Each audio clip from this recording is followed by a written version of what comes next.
Arifin menghentikan vario merahnya setelah keluar dari jalan raya.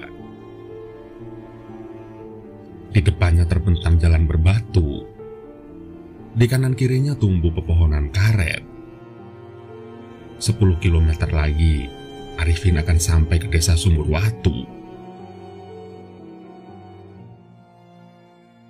Arifin menghela nafas, memantapkan hati dan mengumpulkan keberanian. Setelah berdoa, ia melajukan motornya hati-hati. Sekitar 700 meter memasuki hutan karet, ban belakang motor Arifin bocor. Arifin bimbang. Haruskah ia kembali ke jalan raya dan mencari tempat tambal ban? Tapi pikiran lain membulatkan tekad untuk terus melanjutkan perjalanan. Arifin menuntun motornya dalam keadaan mesin hidup agar lampu depan menyala. Ia berharap menemukan tempat tambal ban. Ya Allah, bila hamba punya kebaikan, tolong jadikan kebaikan itu untuk menolongku keluar dari kesulitan ini. Arifin menggumamkan doa. Arifin nyaris putus asa. Hampir 1 kilometer, lelaki 27 tahun itu menuntun motor. Tapi belum juga bertemu tempat tambal ban. Haruskah ia menuntun motor sepanjang berkilo-kilometer lagi? Kembali Arifin memanjatkan doa yang sama.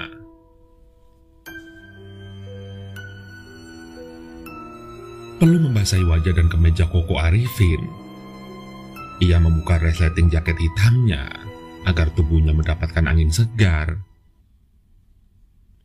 Pada saat itulah semangat Arifin terbit lagi. Ia melihat seberkas cahaya di kejauhan.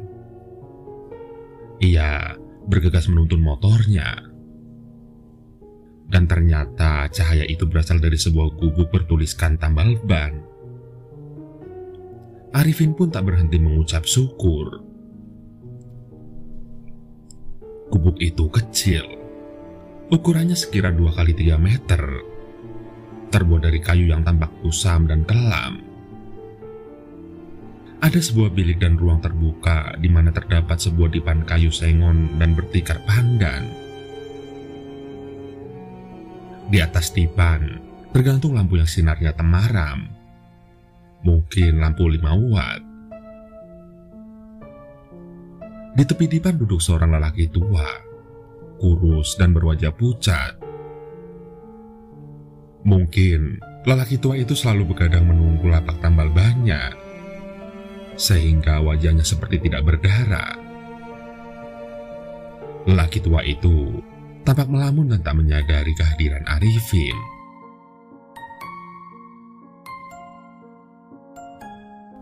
Assalamualaikum. Mbah, bisa bantu saya, Mbah? Sapa Arifin. Kakinya sigap menjungkit standar samping motornya. Ban belakang motor saya bocor, Mbah. Lelaki tua itu tidak menjawab salam, tetapi dia menoleh dan menatap Arifin. Arifin tertegun, dadanya berdebar melihat sepasang mata lelaki tua itu begitu cekung, sehingga tampak seperti tak punya bola mata. Lelaki tua itu berdiri, mendekati motor Arifin dan mengamati ban belakangnya. Silahkan duduk, kata lelaki tua itu. Suaranya berat dan tanpa ekspresi. Kemudian ia mengeluarkan peralatan tambal ban dan segera menunaikan tugasnya. Sedangkan Arifin duduk di dipan, mengamati sekeliling. Keadaannya sangat gelap dan sepi sekali. Bagaimana lelaki tua itu sanggup hidup di tempat seperti ini? Pikir Arifin dalam hati. Arifin mengeluarkan ponsel dari saku jaket. Ia hendak menghubungi seseorang untuk mengabarkan mungkin dirinya akan datang terlambat. Tapi tak ada sinyal. Arifin melihat jam di ponselnya pukul 19:05. Sudah masuk waktu Isya. Ia pun bertanya pada lelaki tua itu apakah punya air untuk wudhu. Lelaki tua itu menunjuk galon air mineral yang dilengkapi keran di sudut gubuk. "Tapi itu air untuk minum, Mbah," kata Arifin. "Pakai saja," sahut sang lelaki tua itu. Arifin pun menurut memakai air mineral itu untuk wudhu. Lalu sholat Isya di depan sengon itu. Usai sholat, ia berzikir. Ia begitu khusyuk beribadah sehingga tidak menyadari yang terjadi di sekelilingnya. Dari balik pohon-pohon karet, bermunculan makhluk bertubuh pendek dan hitam. Mata merah menyala, dan rambut api yang berkobar-kobar. Tempat itu seketika terang benderang. Puluhan bahkan mungkin ratusan makhluk berambut api itu mengarahkan pandangan mereka pada Arifin yang duduk bersila di gubuk. Serempak mereka mendekat ke gubuk dengan gerakan mengendap-endap seperti sedang mengintai mangsa. Langkah mereka terhenti ketika lelaki tua di gubuk itu berdiri di dekat motor.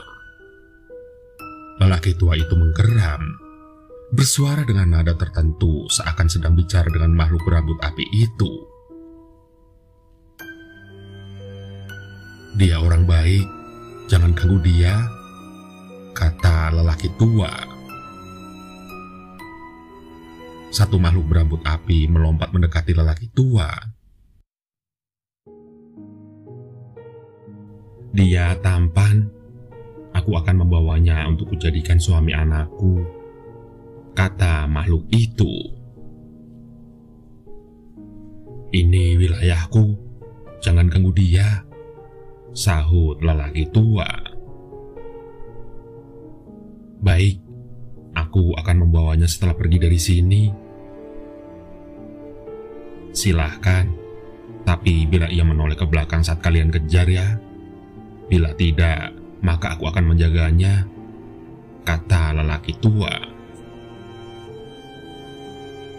"Baiklah, akan kubuat dia menoleh ke belakang.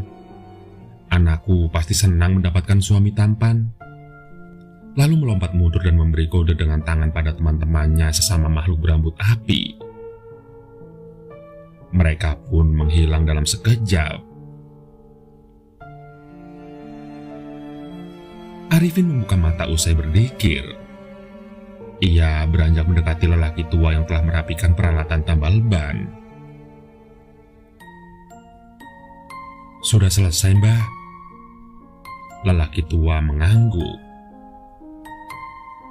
"Terima kasih, Mbah. Berapa, Mbah, biayanya?" "Bawa saja." "Maksud Mbah?" "Cepatlah pergi dari sini. Apapun yang terjadi, jangan sekalipun kamu menoleh ke belakang." "Kenapa, Mbah?" "Cepat pergi dari sini," perintah lelaki tua itu. Arifin menurut. Setelah mengucapkan terima kasih, ia bergegas melanjutkan perjalanan. Melajukan motor dengan kecepatan sekitar 50 km per jam dan berharap sampai ke tujuan sebelum pukul 8. Dari spion kanan dan kiri, Arifin melihat makhluk berambut api muncul dari balik pepohonan karet. Makin lama makin banyak, melompat, berlari mengejar Arifin. Pemuda itu sudah mengetahui hal itu akan terjadi. Ia tahu tentang mitos demit berambut api yang muncul di hutan karet. Sekarang ia mengalami sendiri dikejar demit-demit itu. Arifin teringat pesan lelaki tua penambal ban. Arifin mengarahkan pandangannya ke depan. Tak sekalipun ia berniat menoleh ke belakang. Bila ia menoleh ke belakang, maka dedemit itu akan membawanya ke alam lain. Dedemit itu hanya menggoda, sepanjang Arifin tidak menoleh ke belakang. Meski begitu, sebagai manusia normal, dada Arifin berdebar kencang mengalami kejadian mistis itu. Arifin melafazkan doa-doa, memohon kekuatan batin pada Sang Ilahi. Ia menambah kecepatan motornya. Tapi semakin kencang motornya melaju, semakin banyak demit itu bermunculan dari balik pohon karet. Sekarang, hutan karet itu menjadi benderang. Arifin dapat melihat jalanan dengan jelas. Sehingga tanpa ragu, ia terus menambah kecepatan motornya.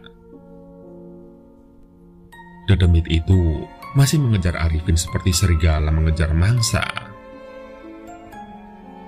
Sekilas, Arifin melirik speedometer, dan angkanya menunjukkan 120 km per jam. Meski begitu, ia dapat menguasai laju kendaraannya, menikung dengan mudah, meliuk-liuk seperti pembalap. Subhanallah, kekuatan apa yang membuatku begitu lihai mengendari motorku? Gumamnya dalam hati.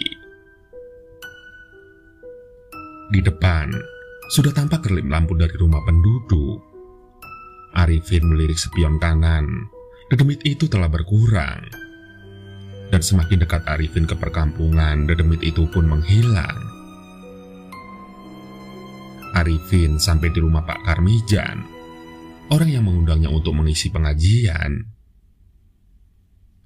Malam ini, Pak Karmijan mengadakan walimahan pernikahan putri sulungnya. Alhamdulillah, Pak Ustadz sudah datang, ucap Pak Karmijan setelah Arifin memarkirkan motornya. Tadi saya menelpon Pak Ustadz tapi tidak nyambung.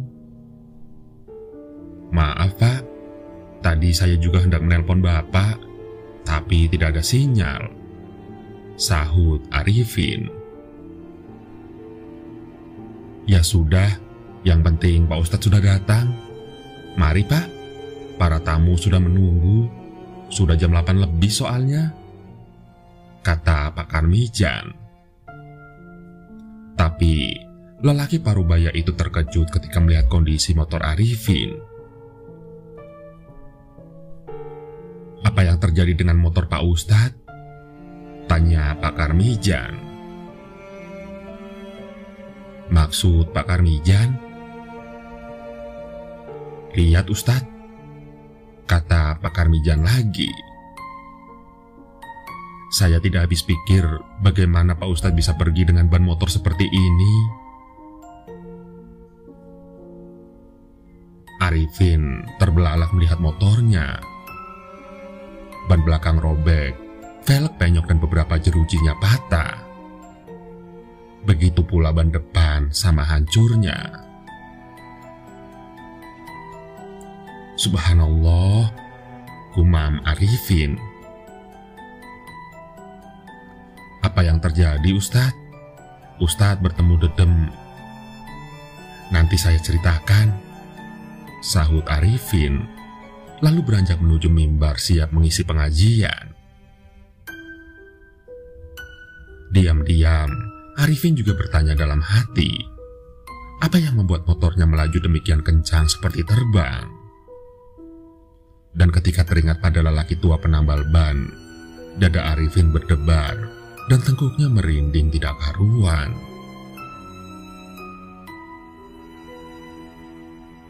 Begitulah Arifin melewati malam yang penuh teror saat akan mengisi pengajian di rumah Pak Karmijan.